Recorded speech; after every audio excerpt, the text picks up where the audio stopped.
Welcome to my channel. Subscribe to the channel and listen to my stories every day.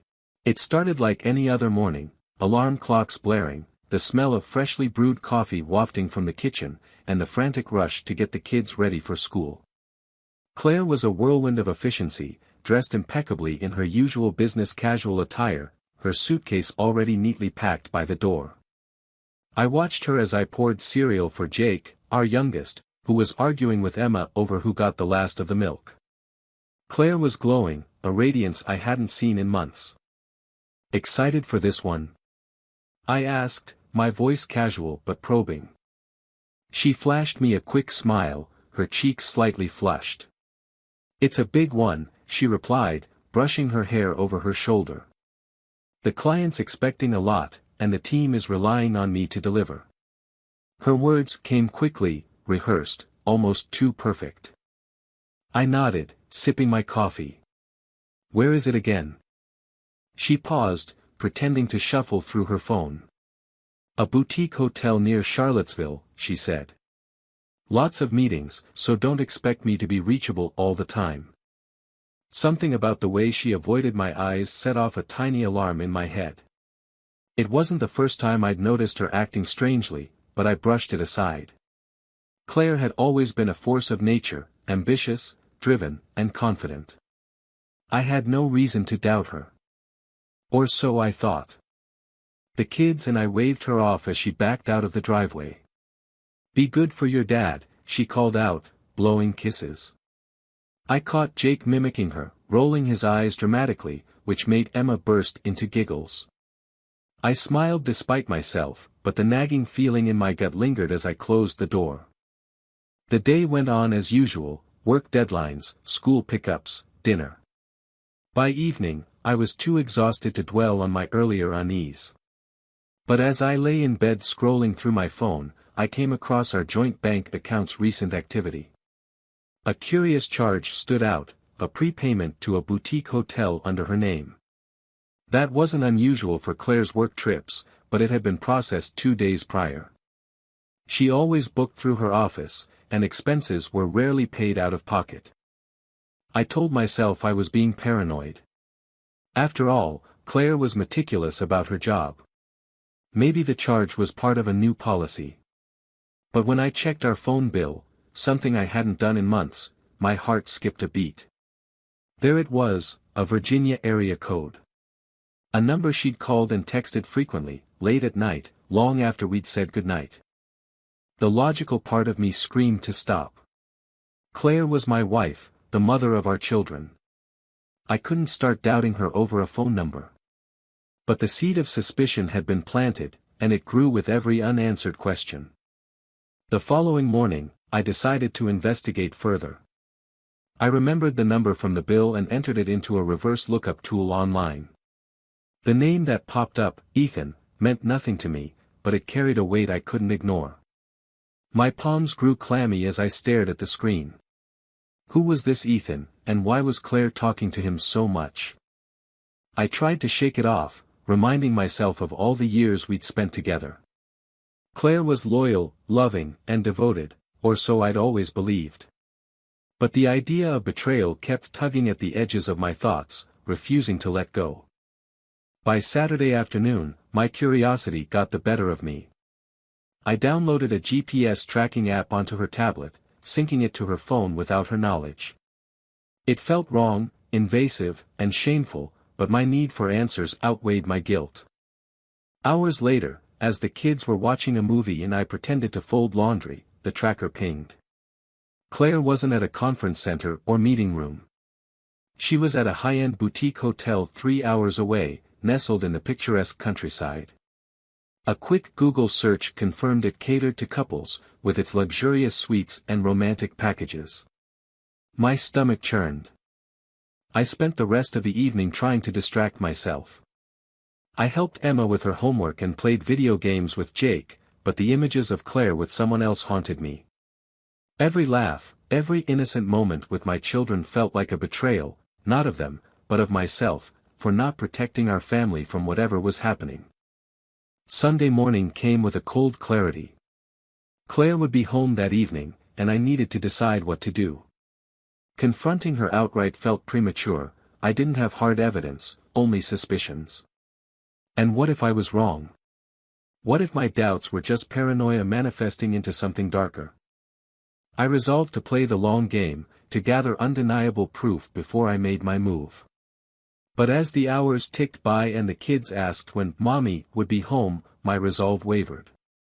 What if waiting only gave her more time to bury the truth? When Claire finally walked through the door, her smile was bright, her demeanor cheerful. She hugged the kids and listened to their stories about the weekend as if nothing had changed. But to me, everything felt different.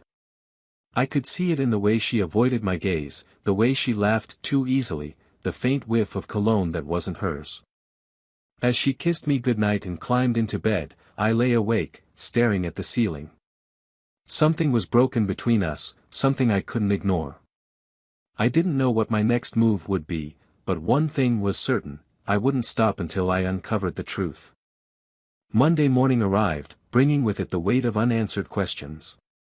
Claire was up early, as always, making coffee and humming a soft tune as she readied herself for work. It was an ordinary scene, yet it felt alien to me now. I watched her from the doorway, studying the woman I thought I knew. The cheerful rhythm of her morning seemed too perfect, almost rehearsed. Anything fun planned for the week? I asked casually, trying to sound nonchalant. Not really, she replied, without looking up. Just the usual grind. How about you? I shrugged. Work and keeping the kids out of trouble. You know the drill. She smiled, but her eyes lingered on her phone as she set it down on the counter. A text popped up, lighting the screen briefly. Her hand darted toward it before she seemed to catch herself. She left it there, but not before stealing a quick glance at the notification. That was the moment I knew. I busied myself with the kids' breakfast, my mind racing. I wasn't going to confront her, not yet. I needed a plan, a strategy to piece together the truth without tipping her off. As soon as Claire left for work, I sat down with my laptop and opened the GPS tracking app. Her phone was already on the move, heading toward her office downtown. Nothing unusual. But I wasn't interested in where she was, I wanted to know where she'd been. I pulled up the location history from the weekend. The hotel popped up again, its address stark and undeniable. I scrolled through the timestamps, tracking her movements. She'd arrived Friday evening and hadn't left until Sunday morning. What were you doing there, Claire? The question burned in my mind as I stared at the screen. My chest tightened, and my hands trembled. But anger soon replaced the pain. I couldn't afford to be emotional, not yet. My next move was to check our shared email account. Claire rarely used it, but I hoped to find a trail. I combed through old messages, scanning for confirmations, receipts, anything that could tie her to this mystery. It was tedious work, but after an hour, I hit pay dirt, a receipt for a dinner reservation at the hotel's upscale restaurant. The reservation was for two. I leaned back in my chair, my pulse pounding in my ears. There was no longer any doubt. By the time lunch rolled around, I was restless. I needed to know more. Leaving the kids with a trusted neighbor, I drove to the hotel. The picturesque building loomed ahead, its stone facade and ivy-covered walls exuding charm. My stomach churned as I parked and stepped inside. The lobby was quiet, the scent of fresh flowers mingling with polished wood. A woman at the front desk greeted me with a warm smile. Good afternoon. How can I help you? I'm trying to retrieve a copy of a receipt, I said, choosing my words carefully. My wife stayed here over the weekend and accidentally deleted the email with the details. She asked me to stop by. The receptionist nodded, her fingers gliding over the keyboard. What's the name and date of the reservation? Claire Matthews, I said, my voice steady. Friday to Sunday. She typed quickly, then paused. Ah, yes, here we are. Would you like me to print this out? Yes, please. She handed me the receipt, and I scanned it quickly. The suite was booked for 2 adults, with charges for meals, drinks, and, my stomach clenched, a bottle of champagne delivered to the room. Thank you, I said, my voice tight as I pocketed the paper and walked out. Sitting in my car, I stared at the receipt, my mind spinning. The pieces of the puzzle were coming together, but I still didn't have a name, a face, or definitive proof of who she'd been with. I needed to dig deeper. That evening, I searched through her emails and messages again, looking for anything I might have missed. It was there, buried in a folder labeled Work. A string of emails between Claire and someone named Ethan. They started innocently enough, discussions about business, logistics, and scheduling. But as I scrolled, the tone shifted. The messages became warmer, more personal. Looking forward to seeing you this weekend, one read. Can't wait, she had replied. Feels like it's been too long. The last email sent just before the weekend hit me like a punch to the gut. Booked the suite. I'll take care of the details. All you have to do is show up. I felt sick. The name Ethan, the number on the phone bill, the hotel, it all fit. Claire wasn't just cheating, she was orchestrating it, planning it down to the last detail. I stared at the screen, a storm of emotions threatening to overwhelm me. But then, a strange calm settled over me. The proof was undeniable. She couldn't lie her way out of this. I closed the laptop and sat back, my mind sharpening with a new purpose. Revenge. I wouldn't yell or cry or plead. I wouldn't let her see me break. I would play the long game, just like she had. But when the time came, I would make sure she felt every ounce of the pain she'd caused. For now, I waited, knowing that the truth would eventually destroy everything she thought she'd kept hidden. Tuesday morning came with a new sense of resolve. The weight of betrayal had hardened into something sharper, colder, purpose. I had all the proof I needed to confirm Claire's infidelity, but simply knowing wasn't enough. I needed her to face the consequences, to feel the full weight of what she'd done. At breakfast, Claire was radiant as ever, laughing with the kids and humming along to the radio. The sight of her turned my stomach, but I kept my mask in place. Big plans today? I asked casually, sipping my coffee. Just the usual, she said with a bright smile. Meetings and a lunch with a client. How about you? Nothing exciting, I replied. Work and errands. Might swing by the hardware store to grab some things for the backyard. She nodded, seemingly satisfied with my answer. She had no idea I was watching her every move. Once Claire left for work, I set my plan into motion. First, I contacted my lawyer. I explained the situation in detail and sent over all the evidence I'd gathered, the emails, the receipt, the phone records. He assured me we had a strong case if things went to court. Next, I reached out to the kids' school. I arranged for them to stay late that Friday for a special after-school program, giving me more time to execute the next part of my plan. The hardest task was contacting our closest friends. I carefully worded the invitations, framing them as a surprise celebration for Claire. They were curious but enthusiastic, agreeing to keep the gathering a secret. By Friday evening, our house would be filled with people Claire trusted, all of them unknowingly walking into the fallout of her lies. The rest of the week passed slowly. I kept my composure around Claire, playing the part of the oblivious husband. Each night, she kissed me goodnight with the same warmth and affection that had once felt genuine. Now, it was a bitter reminder of her deceit. Friday morning arrived, and Claire was her usual chipper self as she got ready for work. Don't wait up for me tonight, she said, adjusting her earrings in the hallway mirror. I have a late meeting with the team, and I might grab dinner with a couple of them after. My heart pounded, but I forced a smile. Of course. Just let me know if you need me to pick you up. She laughed lightly. No need, but thanks. I'll see you later.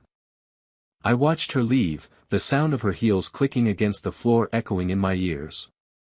This was it. The rest of the day was a blur of preparations. I set up the living room with decorations, food, and drinks, ensuring everything looked festive and inviting. Friends began arriving around 7 p.m., their laughter and chatter filling the house. "Where's Claire?" one of them asked, handing me a bottle of wine. "She's on her way," I said, my voice steady. "She has no idea what we've planned." The hours ticked by, and I kept an eye on my phone, tracking Claire's location. She wasn't at her office. She wasn't at a client dinner. She was at a familiar address, the hotel. I texted her, feigning concern. "Hey, everything okay? Friends dropped by for a surprise get-together. Let me know when you're heading home." The response came minutes later. "Running late. Be home by 10. The message stung, but I knew it was all part of the facade she'd crafted so expertly. I looked around at the smiling faces of our friends, guilt momentarily tugging at my resolve. They didn't deserve to be caught in the crossfire, but they needed to see the truth, just as I had. By the time Claire's location pinged near our neighborhood, the tension in the room was palpable. I made sure everyone had a drink in hand and positioned myself near the front door. When the sound of her car pulling into the driveway reached my ears, I felt my pulse quicken. Claire walked in, her face lighting up in surprise as she saw the crowd. "What's all this?" she asked, laughing. "Just a little surprise," I said, stepping forward to kiss her cheek. "Why don't you come in and say hi to everyone?" She moved through the room, hugging and chatting with friends, her laughter ringing out like nothing was wrong. But I could see the cracks forming. She was glancing at her phone too often, her smile faltering every so slightly. Once everyone had settled with their drinks, I cleared my throat. "Thank you all for coming tonight," I began, my voice steady but loud enough to command the room. "This evening is about celebrating the people who matter most to us." Claire smiled, tilting her head as if curious about where I was going with this. "And it's also about honesty," I continued, locking eyes with her. "Because without honesty, trust is impossible. And without trust, what's left?" The room grew quiet, the weight of my words sinking in. "Claire," I said, turning to her. "I think it's time you told everyone where you've been tonight." Her smile froze, her eyes widening. "What are you talking about?" I pulled out my phone, scrolling to the GPS app and holding it up for the room to see. "You weren't at work. You weren't with clients. You were here." I pointed to the screen, displaying the hotel's address. Gasps rippled through the crowd, and Claire's face turned pale. "What is this?" she stammered, her voice trembling. "I think you know exactly what it is," I said coldly. "Do you want me to show them the emails? The dinner reservations? The champagne bill?" The room erupted into murmurs, friends exchanging shocked glances. Claire's defenses crumbled as she realized the depth of my preparation. I can explain," she began, her voice cracking. But I didn't let her. "Don't bother," I said sharply. "You've been lying to me, to our kids, to everyone here." I wanted them to see the truth before I made my next move. I turned to the stunned crowd. "Thank you for being here tonight. I think we've all seen enough." One by one, our friends left, their expressions a mixture of pity and disgust. Claire stood frozen in the center of the room, tears streaming down her face. "Why?" she whispered once we were alone. I stared at her, the anger in my chest mingling with a deep, unshakable sadness. "Because you deserved it," I said. Then I walked out, leaving her to face the ruins of her carefully constructed lies. The house was eerily quiet when I returned the next morning. The decorations from the night before hung limply, a garish reminder of everything that had unfolded. The kids were at school, Claire's car was gone, and the place felt emptier than I'd imagined possible. I went into the kitchen, brewing a pot of coffee while staring at the wreckage of our lives. The anger that had burned so brightly the night before had dulled into something heavier, an emptiness I couldn't shake. Revenge had been satisfying in the moment, but now that it was over, I wasn't sure what came next. The front door creaked open. Claire walked in, her face pale, her eyes swollen and bloodshot. She carried a small bag, her hands trembling as she set it down on the counter. For a moment, neither of us said a word. "Where are the kids?" she finally asked, her voice barely above a whisper. "At school," I replied curtly, sipping my coffee. "Why are you here?" "I needed to talk to you," she said, her gaze fixed on the floor. "Please, Mark. Just listen." I wanted to tell her to leave, to save her excuses for someone who cared. But something in her expression stopped me. She looked hollow, as if the life had been drained from her. Against my better judgment, I nodded. She sat down at the kitchen table, her hands clasped tightly together. "I know I don't deserve your forgiveness," she began, her voice shaking. "I know what I did was unforgivable. But I need you to understand, it wasn't about you." I laughed bitterly. "Wasn't about me? You destroyed our family, Claire. You lied to me, to our kids, to everyone we know. How could it not be about me?" She flinched, tears spilling down her cheeks. "I'm not asking for forgiveness," she said quietly. I need to explain." She took a deep, shuddering breath. "I wasn't happy. Not with you, not with myself, not with anything. I thought," her voice broke. "I thought Ethan could fill that void. But he didn't. He couldn't. And I realized too late that I'd already thrown away the one thing that mattered." I stared at her, the rage simmering beneath my calm facade. "Do you expect me to feel sorry for you?" "No," she said, shaking her head. "I just want you to know that I loved you.